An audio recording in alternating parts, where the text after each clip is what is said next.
Small steps, big hope. In a quiet city park one late afternoon, a young man named Raka sat silently on a wooden bench. His face looked drained, his eyes staring blankly at the phone screen. Job applications left unanswered, a nearly empty bank account, and social media filled with friends who seemed far happier than him. While lost in thought, an old man slowly approached. His hair was white, his steps steady but slow, and his face calm with a soft smile.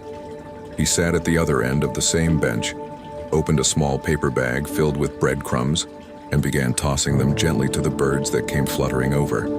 Raka glanced briefly, then returned to his emptiness. The old man looked at him and gently said, "You look tired, son." Raka paused, then sighed. "Yeah, Grandpa. My head's a mess. Life doesn't make sense anymore." The old man smiled. "Times may change, but the feeling of despair never really goes away. I used to feel exactly like you." Raka turned to him surprised. "You?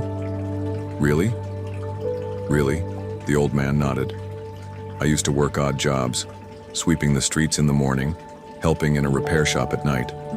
But every evening, no matter how exhausted I was, I practiced sewing. It took me 5 years to open my own little shop." Raka sat still. He didn't expect such a story from someone who looked so peaceful.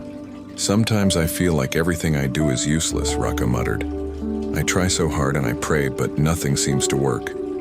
The old man tossed another handful of crumbs, watching the birds gather. "See those birds? They come here every day, even though they don't know who will feed them. But they still come. They still believe. Life works like that, son. Sometimes what you need isn't instant results, but faith. The belief that every effort will eventually bear fruit as long as you keep going." "Maybe I've been too focused on the outcome," Raka admitted. The old man nodded.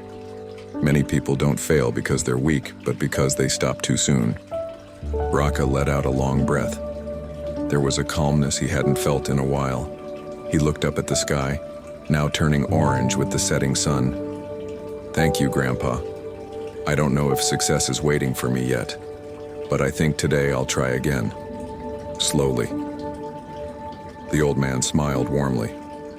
"A small step is always better than standing still, because even slowly, you're still moving closer." The sun dipped behind the trees. The birds continued to circle overhead, searching for the last crumbs of the day.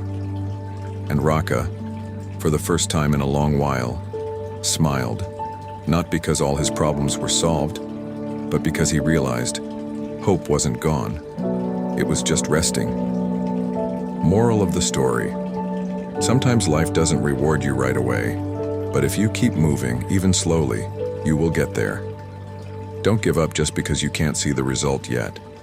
That next small step might be the one that changes everything.